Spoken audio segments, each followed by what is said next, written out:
Aaron Ford. Paul Griffin. How are you, sir? Good, good. Welcome, everybody, to the Blue Collar American video podcast. Thanks for joining us again. What number are we on now? This is episode 9. Episode 9. Moving on up 9 to the episodes. big leagues, right? Yeah, right. That's funny. We'll see how that goes. Yeah, cool. I like telling locals, just friends and colleagues about it, and yeah, get well, to see adding the little 1 and 2 subscriptions at a time. We're up to like 33 right now, so. I think it's 35. Ooh. I think we're up to 35 is what I've seen. I haven't looked at it. I just listened to our last podcast just recently, and I was like, oh, man, I kind of like that one. That was a good one. I actually didn't sound bad in that one. We're starting to dial it in. Paul doesn't sound like an idiot anymore. Oh, stop. You never sounded like an idiot. But, no, that's good. I think it's accomplishing what we want it to accomplish. You know, we originally had this idea to come out and talk and hang out, and now we're just going to do it on video for the world to hear it. Because, you know, we're scholars. I mean, we can solve the world's problems. Heck yeah. Why haven't more people discovered us yet? That's right. It's going to be like 35 million pretty soon. Well, before we get going, can we crack open a beverage? Please. What are we having today? Today, we're cracking open a can that I had directly from Mother Earth. Okay. So Mother Earth Brewing out of Boise, Idaho. So when my wife and I took our trip, we stopped in there on a Sunday morning and enjoyed our time. So this one is canned by them, 32 ounces of their Renown Brown. Oh, wow. That's what they call it. Very nice. 5.8%. So I figured you would really enjoy this. It's a brown ale. And if I can crack it, there we go. All right, it didn't fizzle over. And I just so happen to have some swag glasses here for us that are also Mother Earth. Very cool. Look at that. For That's you, a sir. nice pour right there, Mr. Ford. Cold beverage in a cold glass. Show that one to the camera. Yeah, they were frosty just a second ago. So it's proper. Got to do it right. That smells lovely. There's a little bit in there, and let me top you off.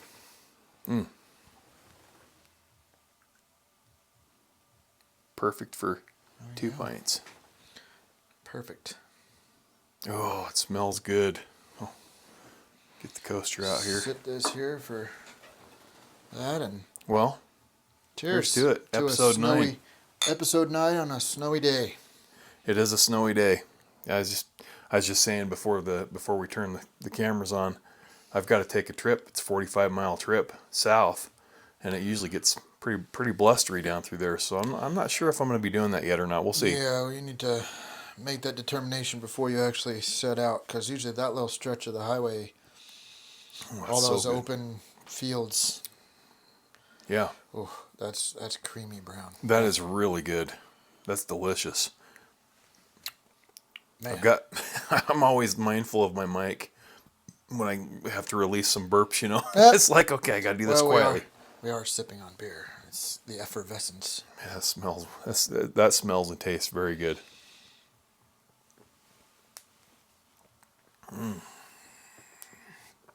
It's got a nice color to it. It does. It's nice and dark. Boy, you know, there's some subtle nutty tones in that too. That's what I was just going to say, yeah.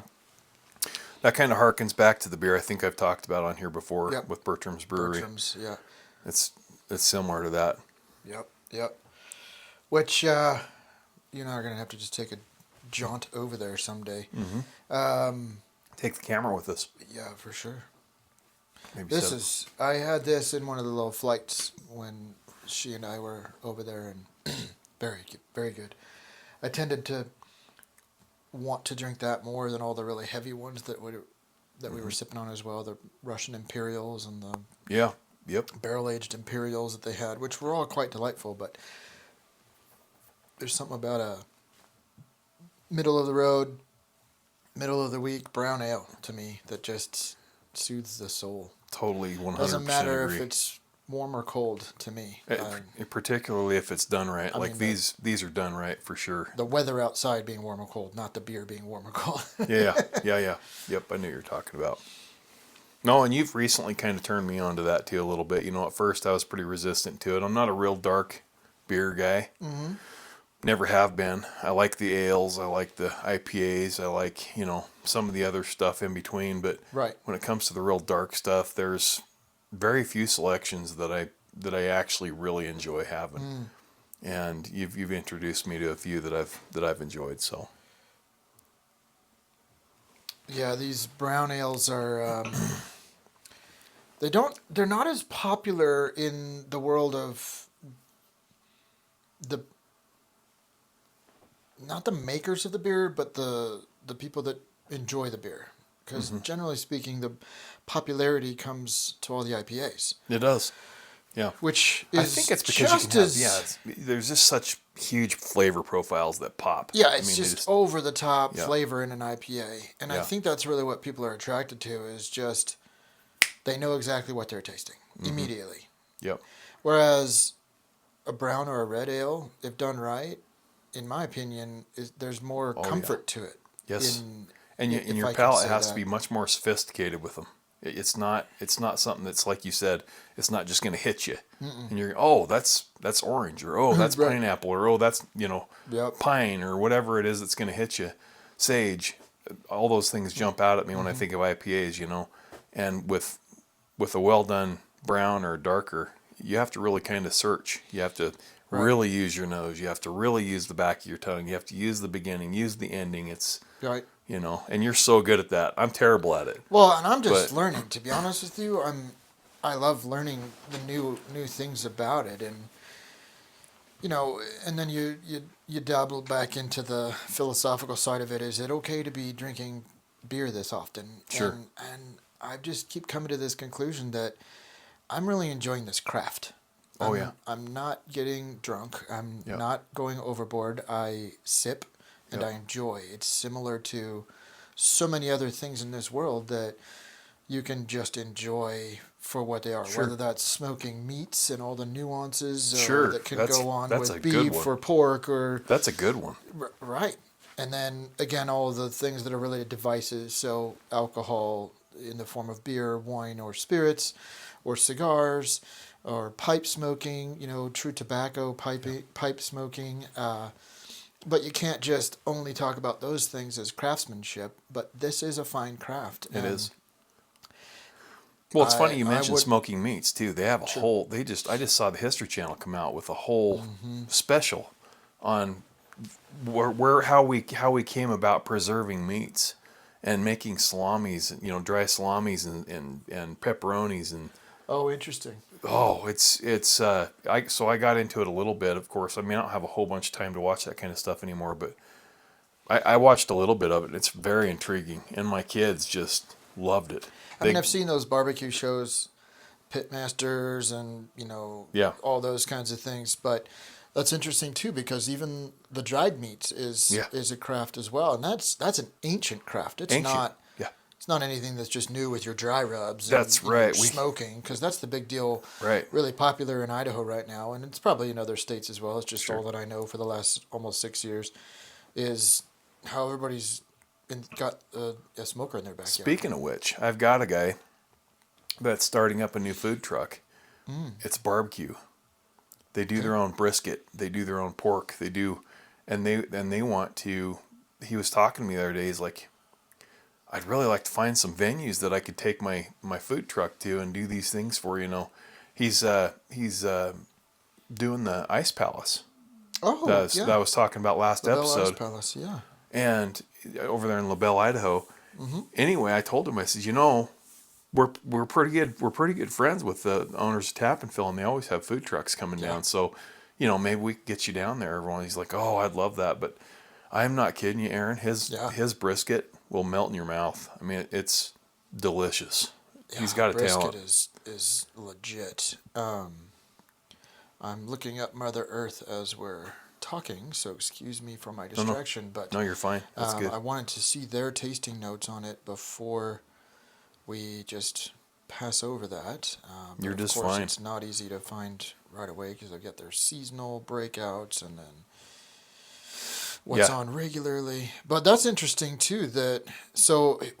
He does his own smoking then, or Yeah, he smokes it himself. do you know the name of the truck? Oh, geez, I knew you were going 'Cause to ask me there's that, and one I that's- can't remember what his business name is, but Okay. I'll find out. We can give him a shout out next time. But Mm. it's good stuff. I mean, There's one that's here in town that's legit. always over at the out in front of the Bolero and in front of the other off of First Street there. There's always the little group of food trucks, and then there's the spot over off of Yellowstone Highway, right next to the Business Development Center there. And That's where that Yoimi is, isn't it? I think the original Yoimi was in there. Was Yeah. in there, yeah. Mm-hmm. Yep. Kind of over by that. There's like a trailer park back there. And too, I've I had think. this other guy that I'm referring to. It's oh gosh, I can't remember the name of it. I'm glad I can't remember the name of it because I wasn't all that impressed with it. So hopefully this guy, you'll have to let us know who that is, and we'll get that in the show notes as well, so we can pass the word at least locally. Yeah. Yeah. Well, it's Melissa's stepson. Oh, he runs the truck. Yeah. Oh, right Yeah. on. Yep. And I cannot for the life of me remember the name of the business, but we'll have to talk about it, and I'll have to let you taste it. I mean, it's phenomenal. I had some when we went to the Ice Palace, and it was like, I couldn't believe how good that stuff was. The kids couldn't stop eating it. I thought Wyatt was going to turn into a pork slider. He's already kind of a He little loves pork his slider. beef, eh? Oh yeah, yeah. His nickname's Big Mac. he loves the Big Mac, and he's been eating it since he was a little kid. Supposed to be eating the cheeseburgers. No, not Wyatt. He's pushing cheeseburgers in his face as fast as he can, and so he got the nickname Big Mac. Is he still doing wrestling? He is, yeah. Well, he just finished up, but yeah, he was. Okay, good. He did wrestling this year, so they're going to be coming into freestyle now, and so he's not really a freestyler yet. Maybe he'll get that way later on. I don't know. Freestyle's freestyle's a whole different animal. So it takes. It's different scoring. It's just a different style of wrestling. Oh, so gotcha. Yeah, I'm not familiar with that. excuse me. Never been a follower of that, but Renown Brown. I think wrestling, is one of those sports that for many years just went kind of under the radar. It's starting to really come out now. It's the fastest growing female sport in the country. Wrestling Really? is, which is crazy to me. You never used to see females wrestling, and I mean ever when I was coming up. Just your occasional, one would try to wrestle. Yeah. But now they've got it set up to where they can do pretty good with it, and there are a lot of phenomenal female wrestlers out there now. And I think learning how to grapple is, honestly, I think it's great. Yeah. Well, especially for a young man to learn his coordination and his dexterity, Yep. and then of course getting himself out of a situation or holding somebody. Yeah. Right. I think that's Yeah. definitely a discipline that should be taught for sure. Well, how's everything else? We'll just leave this alone, and I can't find it, so we'll just, the one comment said rich, malty, and creamy. So yeah. It is those three things, and I think nutty, like you said, it's definitely got Something a there. nuttiness to it. So, and I swallowed wrong, so I'm gonna have to take another little Darn sip. it, you're gonna have to take another sip of beer. But anyway, no, day's been going good. It's busy. Things are really heating up in the real estate world again, which is good. It's still a lot of tire spinning, a lot of tire kicking. People aren't pulling the trigger as fast as they were, which is okay. It's healthy. I like the direction we're going. I hope it sticks this way, and nice healthy growth curve instead of seeing 95% to 115% growth, over a couple year period. Maybe we'll get down in the 2s and 3s like it's supposed to be. Nice healthy 2 or 3% equity gain every year is a good thing. So That'd be good. yeah, it's still better than retirement. Any place else you can stick your money for retirement. I got a guy right now that wants to pull everything out of his company retirement and put it into real estate because he doesn't trust the stock market anymore. He's done with it. So, and the return on real estate's really good. So, it's a good thing to do. Nice. So just busy. It's busy. Anything been on your heart and mind other than work? That's a tough question. I'd have to think about that, Aaron. I'm not sure how to answer that right off the top of my... I would say if I was pondering philosophical stuff, I'm still doing my daily Bible. So, it makes you think every time you go through a portion of it, your mind's moving and thinking about different things. And, How's your... And I would say predestination has been one of the topics that I've thought a lot about. Okay. Melissa, you and I have touched on that a little bit. Mm-hmm. Melissa and I have talked a lot about it, so it's been something that's been, even something as little as going to Pocatello today. It's like everybody you talk to is like, oh, be careful, make sure you wear your seatbelt, do this, do that, do this, and we can prepare as best we want. Sure, but ultimately, what's going to happen is going to happen. Sure. And there's nothing we can do about that. So, and that was kind of my comments to her. Stop worrying. Stop being afraid.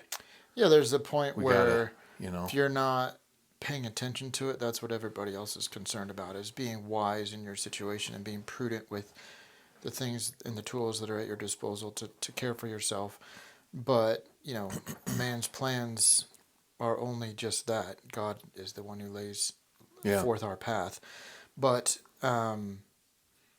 versus you being frivolous and you being careless and so that's the little bit of the insulting part, is like, you're not a careless person by any means. You're not frivolous. Sure. You don't race and zoom around and spin your tires on purpose and try to slide in the snow in 80 mile an hour. Not on the highway for sure. On the highway, no. Occasionally. You go around the corner and there's no one around. No, I know that's what a you're saying. different. No, you're right. But, I mean, you know that you've got people that you're caring for and that depend on you, and so those are the things that. But that's also our human nature, is to just it's an expression of love, I think. Yeah. When they say, "Well, be careful," I mean, because I even catch myself saying that. There's the carelessness, but then there's also, if you don't remind somebody that they're dependent upon or they're loved, then it may just go in one ear and out the other, and then you just kind of go right along. And I totally understand and agree with that. I think that sometimes, and I think that this was one of those times, it became more of a, grabbing onto me, please be careful. I need you to be careful. And it's like, it's okay. Yeah, it's okay. Pendulum swung in the opposite direction of extremism. I think just a little too far. Mm-hmm. And it's okay for us, like you said, like you described, want to be careful, want to remember what we're here for and what we're doing and who we're here for. And but it kind of gets, I think our world tends to go overboard with a lot of it. It's like we focus so hard on doing everything perfect so that we can live forever, so that we can be here forever, so that it's so worldly these days. We forget, that that's not how this thing was designed. No. That's not what it was designed for. I find it interesting, maybe in the beginning, but you know what I'm saying. Absolutely. My wife has said a couple of times throughout our years together that when she talks about this subject, and she's more of a buff on history than I am, just because she helped educate our children through homeschooling, but she's recognized a pattern in our current lifestyle, not us personally as a family, but just as a society right now, that we've grown numb to the idea of death. And what I mean by that is not because I'm trying to be morbid and talk about death, but rather societies previous to us had to deal with death every single day. Yeah. Somebody around them was dying. And they didn't grow callous and cold to death, but rather they understood that the death of a loved one or the death of a friend, or they embraced it. They knew how to deal with it. Yeah. And so, having been so separated away from the idea and concept that death is always a constant, because we as a society have built up our pillars and towers of technology and science and just what we think that we have reached this epitome of human intellect, and yet boy do we have a lot to learn as a whole society. And so funny to me. I'm the first to raise my hand. I have a lot to learn. Oh yeah, me too. That we've desensitized ourselves to the idea that something is going to come to an end. And so we're always trying to preserve everything, even all these photographs on our mobile devices. It's constant, let's take a picture, let's take a picture, let's take a picture. But how often do you really go scrubbing through your photo albums? And how often are you really organizing them? And how often are you putting them up on the wall when you've got a digital photo always in your pocket of something? Instead, what it's become is proof points of everything going on around you to prove to somebody that you're doing it. That's a good point. Versus That's a great point. Yeah. Revolutionary War, he didn't send a selfie back in his handwritten letter back to Ma on the farm saying, look at my musket, I'm really here. Yeah, right. Right. Just an interesting perspective, too. Yeah, absolutely. And I'm not at all saying we should be ready to just die and have people around us that we're okay with death. Death is the end of something, and when you really understand that it's ending, but being okay with it ending, meaning that it served its purpose and its time. I mean, it sounds so and that's casual, even just me saying it, and I don't mean to be casual. But that's you're absolutely right. I mean, the old days we like you said, it was more something we embraced. I mean, it was something that we just understood that was going to happen. I think that's what happened during 2020. The reason farmers had 12 kids if they could, is because they knew they were going to lose a few of them. Yeah. And they needed hands. They needed hands to work the farm or the ranch or whatever it was they were doing. And so, and it wasn't because they didn't love their kids. I mean, they adored their kids, but they just knew it was the reality. I mean, we didn't have vaccinations for, or antibiotics for things like, typhoid and measles, mumps, rubella. I mean, all this stuff that we get these days or whatever. We didn't have antibiotics and ointments. And I mean, now they can fix pretty much anything, and so. But to your point, in that whole, be careful, drive safe kind of perspective, I believe that your point is well more grounded than the opposing perspective, which is when it's a surety, you're not afraid of it. When it's uncertain, you become afraid of it. Correct. And so I think that, and I briefly said this and interrupted you rudely a moment ago, but I think that that's what was really going on with the year 2020 and the events that happened that we all know happened. Sure. That the whole world was affected by it. And what was the reaction of our society? Fear. Fear of dying. Mm-hmm. That's really what it boiled down to. It did. When you really get down to it. Yeah. It's not that you were going to get sick, because guess what? Everybody gets sick. Everybody does. Yeah, exactly. And the only thing that's guaranteed in life is death. Everyone dies. 100% of people die. Yeah. Yeah. And we haven't stopped it yet. No. I mean, and I venture. And in some respects, I don't even know if we really want to. No. I mean, I wouldn't want to. I don't know about you, but I don't want to live another 100 years. It's like, okay, maybe another 20 would be cool. And, then I can start thinking about things, then it's okay. But I mean, I think that if everyone was in a place where we were able to grow in wisdom by a specific age, then we would all understand that age actually is more opportunity to know more, to learn more, sure, to have more relationships. But then again, there's also the spiritual side of things in that, well, why would you want to delay the inevitable of getting to be rejoined with your maker? Yeah. So why stay away longer? Yeah. Yeah. But yeah, you have a job to do here and now.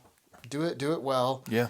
And let everyone around you know that you did it well, and it's okay when it's done. And coming full circle back to what I was talking about in the first place, the predestination thing. The first pushback I get from everybody is on predestination.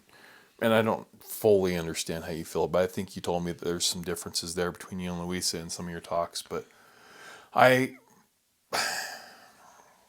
the first pushback you always get is, well, if there's predestination, then what's the point? There's no point in anything. You're just going to, whatever. And it's, and so, but I just don't, there's a lot of paradoxical things that you run into throughout life in the Bible. I mean, and I think this is just one of those, But Aaron and to the audience, I don't mean to turn this. I'm not trying to turn this religious or anything. But if God is omniscient, omnipresent, and omnipotent, then He is everywhere at all times and knows everything, and can do anything, right? So, with that being said, logically speaking, everything that has and is and was and will be, He's there. Yeah.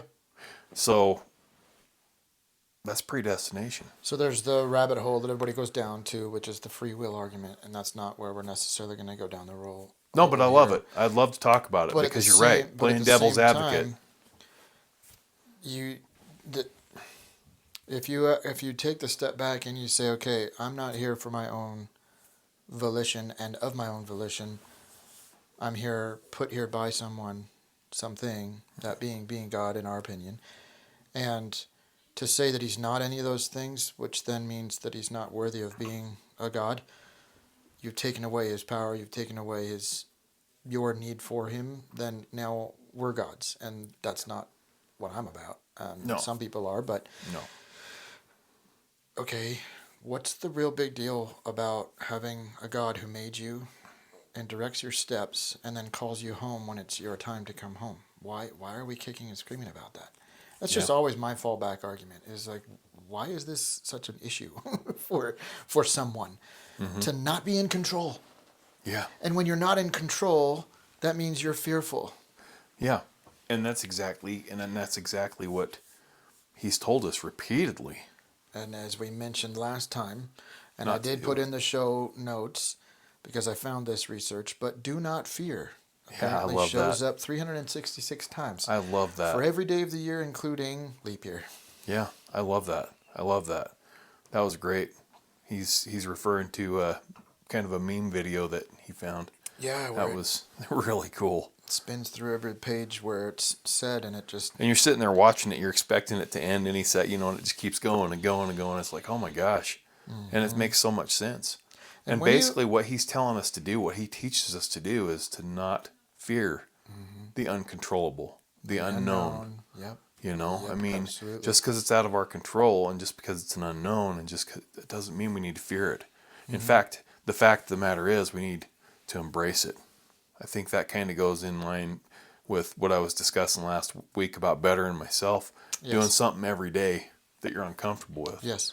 Because that's what it is. I'm trying to beat that into my kids' heads right now, my younger kids.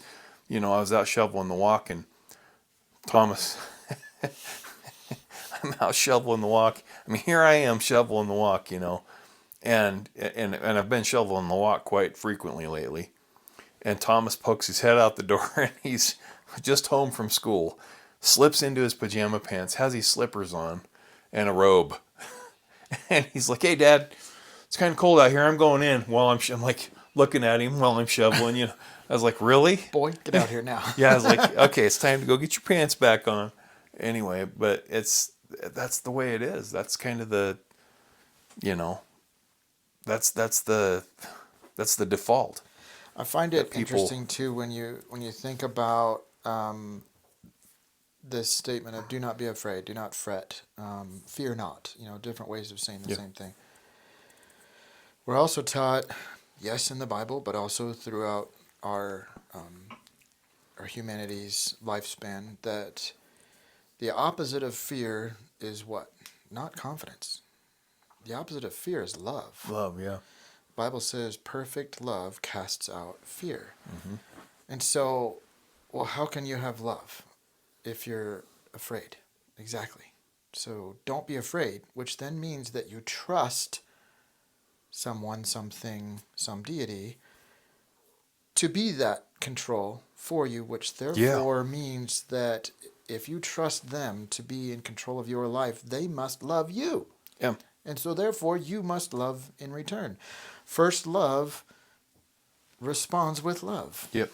Yeah. And I find that dynamic just so refreshing and renewing. And it's also something that I have to keep saying over and over for myself, even here on this, because our fallen nature separated ourselves from love. And so we're fearful.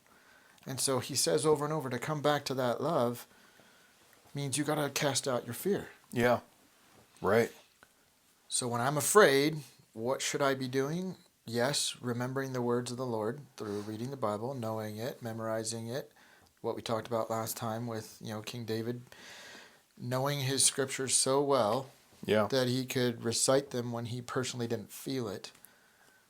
To then beat yourself into remembering that somebody loves me. Yeah. And I'm going to love them in return because they loved me first. We keep referencing last time we talked. You one. guys got to go check out the last podcast. That was a good one. And like and subscribe. Always like them. We got to have that. We need those. Yep. We can get more. Share it with somebody else. Get more that than 30. Also helps. Get more than 35 subscribers and be nice. We really have a lot to talk about. So anyway, no, yeah, you're exactly right. And it's just a matter of conditioning, Aaron. I think it's a matter of conditioning and getting ourselves going the right direction. And that's our brain too. So how does your little mantra of doing something uncomfortable every day, how's that going for one, and how do you think that relates to what we've just been talking about? Well, there's been a few days that I've slipped up. So Melissa's daughter's getting married this weekend, and so we've had a lot going on in our personal lives, and there's been a few days where it's been pretty tough to stay in my same mindset, and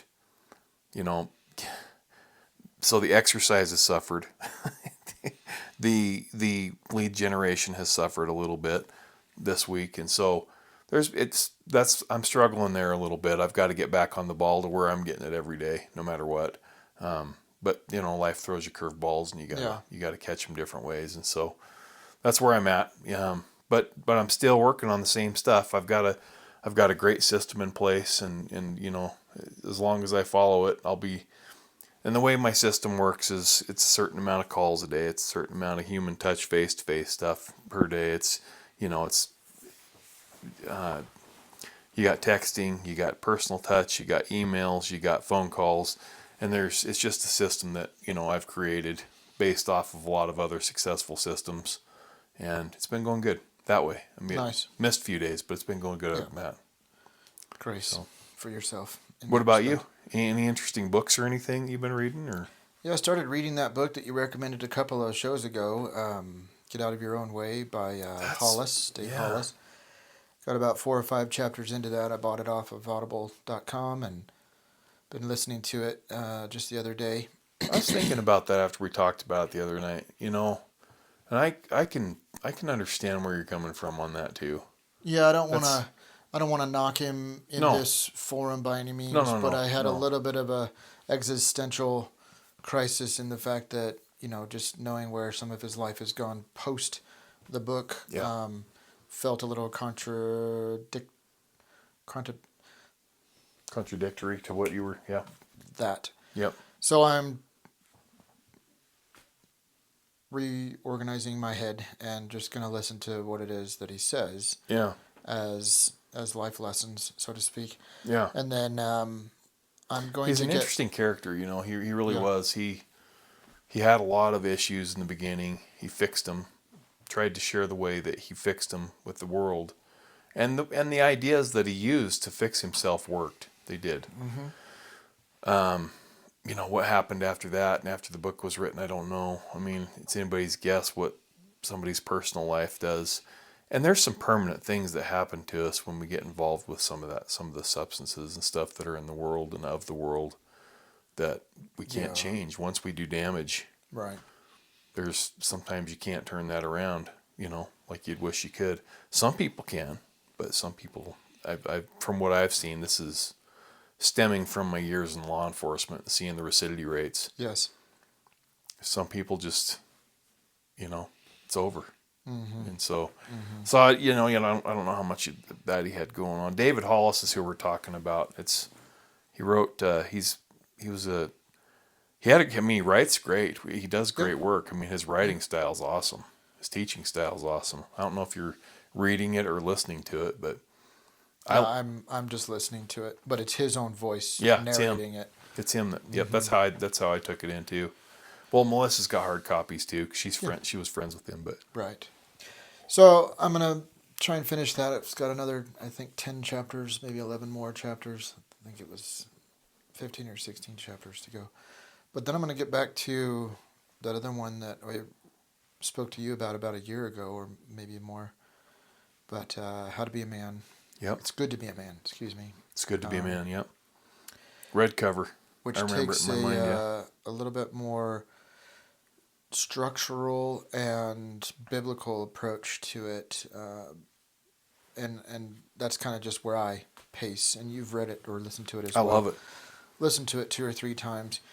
I've recommended my boys read it. I don't think they've done it yet, but once I read it again, I'm gonna be like, hey guys, let's do this together then to help you. But it's legit. Your boys are old enough too that they would, yeah. Yep, my son just turned 21 in November, and my youngest son, who I just went and got a haircut with today, is 15, and love that kid. my daughter's turning 18 in 2 days. Oh my gosh, I'm old. I was joking with the guy. I know, a little rabbit trail here, but joking with the guy at the barber shop, because it's nice and lively, and I love being in there, and we all talking with everybody over the sound of the clippers, and another patron comes in and sits in the waiting area, and just chit chatting about. He has this really great color in his hair. It's silvering, he's graying, and we were just talking about it, and I'm like, oh my gosh, I'm getting so old. But I just go and cut it all off. Yeah. High and tight. Yeah. Shout out to Idaho Falls Barber Co. I told say, Nick Mason that I would drop a note in this show notes today. So thank you, Nick, for the great cut. Yep. Yeah, you introduced me to him. I still got to go over that. I got hooked on, so I shout out to Great Clips. No, I got to tell you though, the hairdressers over there are good friends of mine. I've been going for so long that they're all. I'm kind of like Norm, when I walk in, I'll take them cookies and stuff sometimes, and so I know them all. Yeah. And I've just gotten used to it, and so, but I still want to go over there and check that out too. Never had a proper, I'll have to get it done, see what happens. Maybe I can get rid of my little mushroom. I always know when I need a haircut, my mushroom starts popping. It's popping a little bit right now, so it's kind of time to get it done again. Time to get my haircut. I think Saturdays are walk-ins, so. Okay, all right. Otherwise, I keep my schedule out 3 or 4 times out so that I never miss one, because that's happened before too, where I forgot to schedule ahead. And well, they're so busy. They're very popular, and people love it. So good for them. I just love the atmosphere too. It's good, clean, and great building, modern. Yeah, they did great interior, and it's just, Nick did a really good job. He and his wife when they designed the thing. So it's 100% kind of classy, and a nice little touch of class in this otherwise not so classy town. So they even let me put one of my magazines out over there when I was. I do a quarterly magazine, so I set those out. But it was right in the middle of COVID. I'm like, do you guys have a place for these? He's like, yeah, not really, but you can put it right over there. And so there's still people. There were still people looking at it. So I had a hard time with that. I never even put a mask on during that whole thing. Except for when I had to. If my son begged me to go to lunch with him or something at school, I'd go do it. But for the most part, I had a real hard time with that, I think a lot of people did, and now that we're realizing that, not that the illness was fake, but the way that it got brought to us was wrong. And then, of course, the mask thing, we've also seen all the science behind that it didn't do a dang thing, and it actually made other people sicker for different reasons because of all the fungus and bacteria that was trapped, and they kept breathing over and over. And I know. Those masks were meant to be used for 5 minutes max, and then thrown away, and throw them out. And it doesn't actually filter the fine particulates. That's it. That the actual supposed contaminant was causing, and Yeah. it was just a show. It was. I saw this meme. I'll never forget it. The guy's putting up the chain link fence to keep the mosquitoes out. Right. It's exactly what it was. I mean, you cannot even. You see come those other close to videos too of somebody taking the mask off, breathing in a whole full lungs of a cigarette pull, Yeah. putting the mask back on, and then blowing it out, and all the smoke comes out. Yeah. And those are larger particulates than what they were saying the supposed infection was able Much to carry. larger. Much larger. Yeah. Smoke particulates are much larger. Yeah. And so Those things were originally meant to keep out larger particulates, the ash and dust and Right. dirt and Yeah. Right. No, so that was tough, but it is what it is. You do what you can, and you just keep going. You put one foot we in front of the all other. learned a lot. We did. We learned a lot during that season about who we are and what we're willing to take or not take, and Yep. learned a lot about society. Learned a lot about. I do have a client right now, so I went to meet up with a client this morning and show a house in Sugar City, which is by Rexburg, Yes. and they didn't show up. I'm like, okay, well that's cool. That's I interesting. drive 30 minutes and don't show up. That's fine. It's all right. I enjoyed the ride. Did a couple video tours while I was up there. So I still, there's always something to do. So whatever. That's great. Prefer people don't do that to me. If you call me to go see a house, let's go see a house. That's better if we can do that. But I would say that there's better use of my time. Sure. But Anyway, so they didn't show up. she didn't show up. She texts me back and she says, like 2 hours later, in fact, just right before I got here, she says, so sorry I missed you this morning. I just got your text. She said, hey, I got sick last night. I've had COVID and I woke up. I couldn't breathe. It was terrible. I mean, I'm very ill, but I'd like to go see it tomorrow and I'll wear a mask. And I'm like, no, that's all right. I'm good. Maybe somebody else on my team will like to show it to you, But no, I told her, I said, hey, I got a great video. I'll send it to you. That way you can take a look at it, get better. Maybe next week sometime or something, Yep. So I'm not like itching to be exposed to this stuff. No. I don't, but, No, but I did catch it. I think you did too. Mine turned into pneumonia, and I was miserable. Anyway. I think mine took a year to get me. It's about a year. And then it got me last year. Yeah. In the fall. And then I ended up in the hospital. It's going to happen every single year. It's just going to be like the flu and influenza A and influenza B. It's just going to be a cyclical thing, and viruses mutate, so They do. it just is what it is. They do. And we'll get it under control. But then again, just like that, other than not wanting to get sick, to our original premise and point is you don't need to be afraid of it. You don't. Because if you The book's written, take all your minerals and all your vitamins and you do all your precaution things and you live That's a all you healthy can do. life, you can fight it or not. And the rest is in the book. That's right. And the book's already been written. That's the way I feel about it. Mm-hmm. I do. I feel like the book of my life has been written. And people say, well, just do whatever you want then. No, that's not what I said. That's the paradoxical thing that comes in. Because no, I don't do what I want. I still try and follow God's law. Not because I have to, because I want to. I do it because I want to. And I do it because, to me, that's the reason for my existence. It's to glorify Him. You've come to the acceptance and the understanding of the love that someone has for you. Yes. That you want to reciprocate that. In your marriage. Absolutely. In your marriage. Your wife loves you. You love your wife. So are you gonna go out and party every night and not come home and not be around them and maybe go out and have drinks with some other woman or something? No. You're not, because you love your wife. She's not going to do that to her husband. Same with me. It's the same thing with the Bible. Yeah. If we have faith, this is what James meant by that. Yep. Faith without works is dead faith, and he's right. Now, some religions use that as to say so it tells you right there you got to have works to be saved. No, that's not what that's saying. What that's saying is that if you truly have faith, you'll have the works. Yep. It's a both You'll naturally gravitate towards the works. So, and again, like I said, I don't mean to turn this into a religious thing, but this has been something that's been philosophically on my mind, you know, and I am listening to the Bible every day now, so it's naturally gonna be super good. It's gonna be this way. It's I gonna love be it. this way. Yeah. So we're still blue collar Americans, but Heck yeah. Well, America was founded upon the same principles and right. standards that you're even referring to, and we have to hash these things out and figure them out as it comes out into our lives as to how we work, how we interact with friends and colleagues and friends, how we appreciate craftsmanship, which is really just interpretation of creation into a different form. And I love it. I love how everything connects together in that respect. Me too. Yeah, me too. Speaking of craftsmanship, I'm having a hard time not just chugging this. I know, me too. It's so good. I'm like, we're gonna finish the rest of the show, but But at the same time, it's like perfect. It's like every drink is like, oh, that's divine. And I can only have the one because, like I said, I've got to maybe. We'll see how it goes.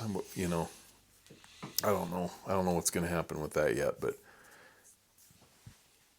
But anyway. So no, that's kind of where that's at. It's been one of those things. I know people don't understand it, particularly people that are so in love with this life. You know. Yes. And I don't mean that bad Nope. because we all get that way sometimes. Well, you know? it's what they've got, and it's a control thing. Yeah. It's just what they've got. And it's fear. They're afraid of anything other than what they can see or touch right now. That's right. That's right. And all of us struggle with it, even in our smallest little ways. Yeah. Even you, even me. We still Absolutely. really have in our deep down core, when you really, really are honest with oneself, you struggle with it. Yep. Absolutely.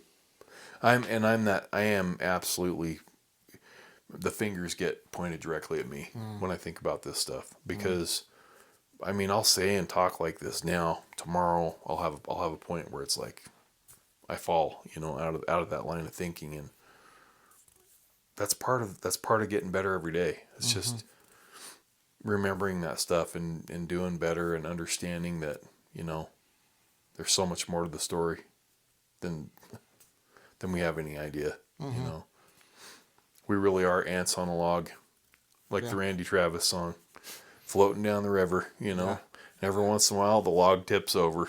You know, you think you're rolling in clover, and then the log tips over. I think's how the song goes, and that's exactly right. You know, we're just ants on a log floating down a river. We got to remember that the book's been written. Yeah. That's what I keep going. It's a term that I was reading and it just made sense to me. Yeah, absolutely. Made it all kind of come together. The book's been written. So enjoy the book, but it's been written.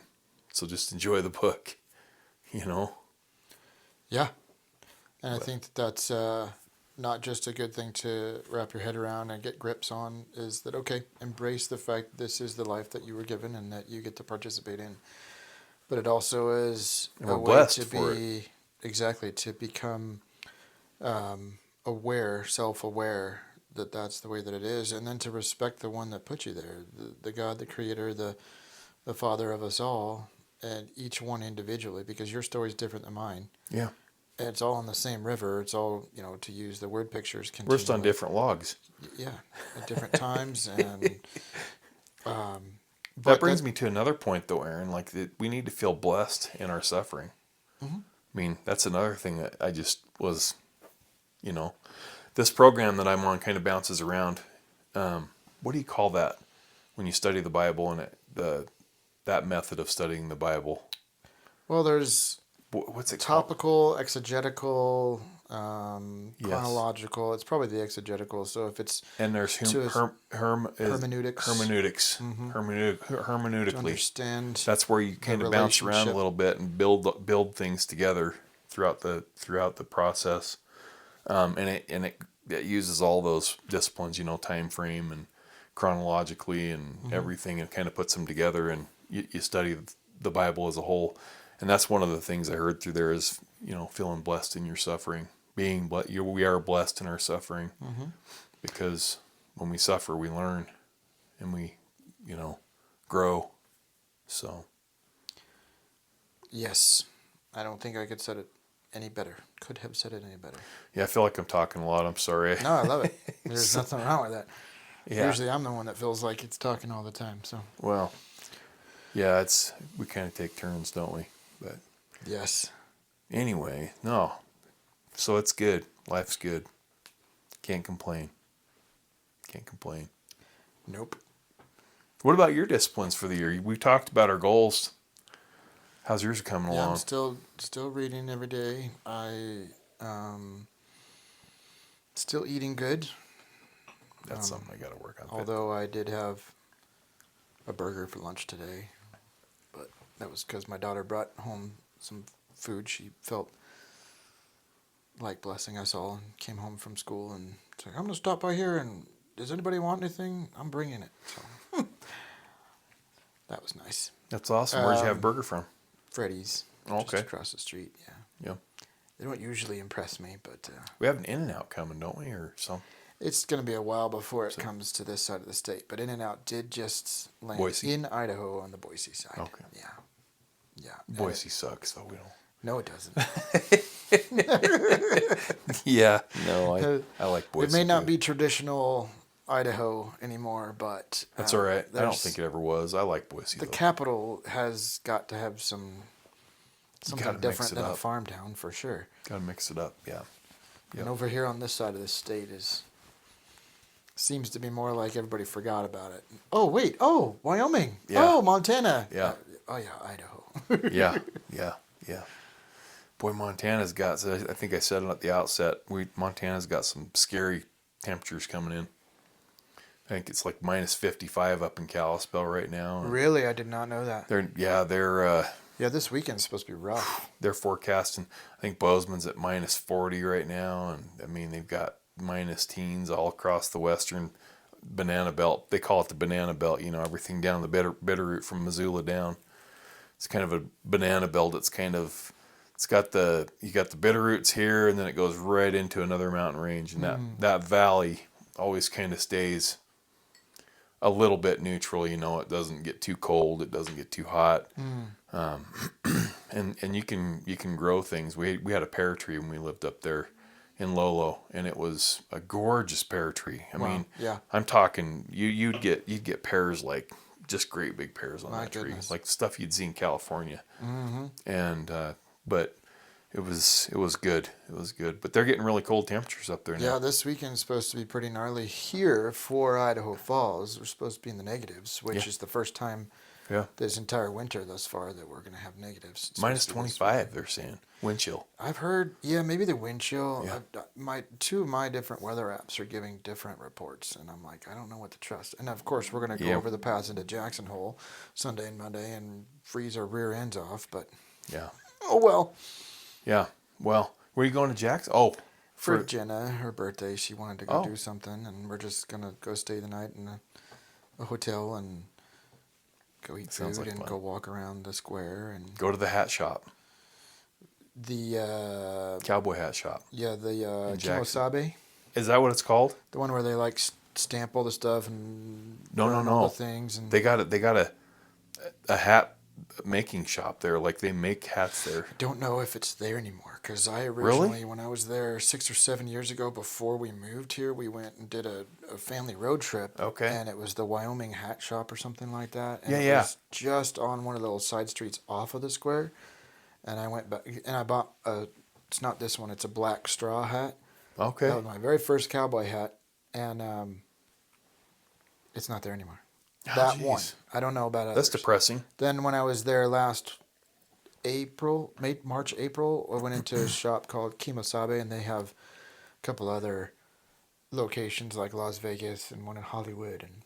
But it's that stylized cowboy hat where you choose the different style that you like, and then they'll like burn the edges or burn a brand in it or interesting put different beads on it or punch holes in it. They call it Kimosabe? That's the name of the shop, yeah. Interesting. No, this one that used to be there, geez, that's too bad. Yeah, when I was younger, we used to go up there. I used to go in and look at the hats there. Yeah. They had, like in Darby, they had one of those old hat fitters, that they put it around your head and they like pushed it. That's what I want to do is I want to go to Darby and I want to have a hat made for me. Yeah. Yeah. But it's It's a little pricey. Oh, yeah, it is. They cost a lot of money. I almost went and got one. I almost was thinking about getting one last year, but I just don't wear a cowboy hat enough anymore. I used usually to wear wear my cowboy hat in the weather.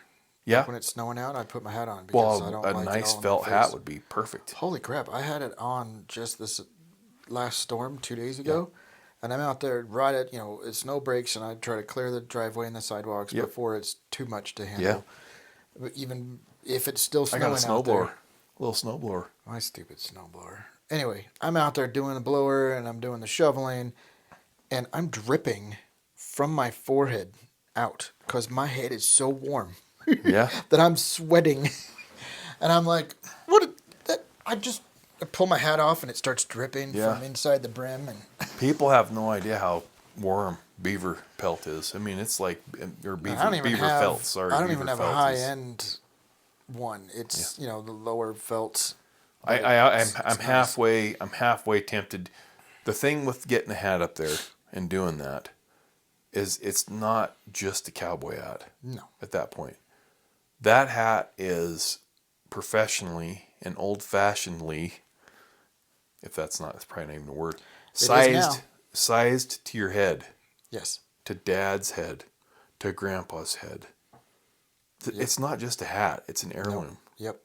These things. I mean, I've got an old piece of crap that my grandfather used to wear in the yard to do yard work, and it means the world to me. And it's just a Kmart special that he got back in the day or something, But how much better would it have been if he would have gotten a fitted beaver felt hat, And yeah, you pay money for them, but I don't know. To me, it's history. Yep. It's a history.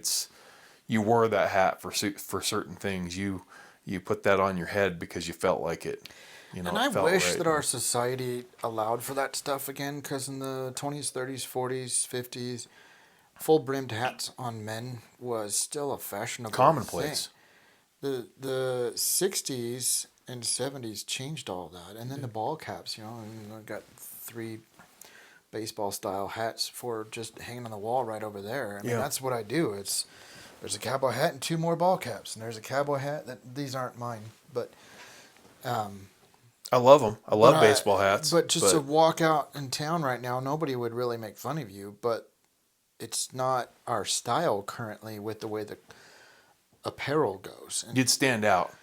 But I wish I could wear casual suits again, in that, like, you wear a suit when you go out to dinner with your wife. Yeah. You put on a dinner jacket. Go to the play.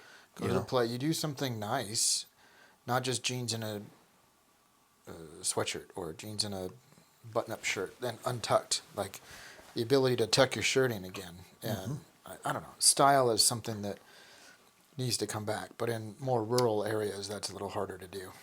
It is. Yeah. Well, and we're like 5 years behind the times here anyway. I mean, you know that. It is what it is. You know that full on. I can't change it all myself. No. No. We were just so funny story before we get off here, because I think we're at about our hour mark. But Yep. I got a funny story for you. It involves you. Me? And Melissa. What did I do? She adores you. And so we were walking through the grocery store the other day, and we were looking at pickles. Pickles? Yeah, pickled stuff, like there was beets and peppers, and I picked up a jar of pickled okra, my friend. You should try that. But the best pickled thing, and I don't know, we'll have to do like some of that too. Just like, do you like pickled stuff? I do. I'm not supposed to eat it anymore because the salt. The salt, but I still do. They're watching. Yeah, I know. Yeah, they're watching me. Anyway, we're walking through the pickled aisle, and there was a label, and I can't. Sucker Punch. Sucker Punch. Have you heard of Sucker Punch pickles? No. Well, there's a guy on there. It's an old-fashioned boxer, and he's standing there, and he's got his mustache. And Melissa's, that's Aaron! That's Aaron! These are his pickles. We got to get Aaron some of these pickles. And there you go. And just to think, I was thinking of shaving it off. Yeah. Oh, so I was going to tell you, though, speaking of pickles, and I'm not kidding, out there in YouTube land, everywhere, you're going to like and subscribe for this one. Anywhere you can find them, pick up some pickled You're gonna puke in your mouth a little bit when I say it. Brussels sprouts. Really? They are so good. Really? If they're done right and they're tender in the pickle, I'm telling you, I found them. I've found the gold mine of pickled Brussels sprouts. Fred Meyer, my friend, right here in Idaho Falls. Interesting. And they are so good. They're spicy, but not too spicy.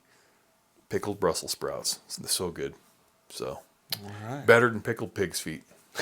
And I've had those too. Yeah. All right. You're really showing your Idaho redneck today. A little bit Idaho redneck going on. Yep, up in here. It's all right. But anyway, start singing your "I Got a Pickle" song. Right. You guys go out, look up Sucker Punch Pickles, and then you come back to Aaron and look at him, and you get to be like, I see the connection. Sucker Punch. She explains you to everybody. Aaron is an old time boxer from 1850. I'm telling goodness. You. With my little twig arms. Yeah, no, I don't know. It's just because of the mustache. That's all. Yeah. It's the whole get up. She just she really gets a kick out of you. So. Right on. Yeah. Anyway. Well, thanks guys for joining us again on this episode 9 of Blue Collar American. Thanks for joining us. Make sure you like and subscribe. Click on that little bell so that you get notifications. And if you can, share this with your friends or family. Yes, please. The more that you share, the more that this will pop up and be in front of other people as well. So thank you so much. We look forward to meeting and greeting you anytime soon. Send us a comment, anything you'd like to share or say, and we'll check it out. Thanks again, and until next time, I'm Aaron. I'm Paul. Thanks a lot, guys. Have a great one. Cheers. Yeah.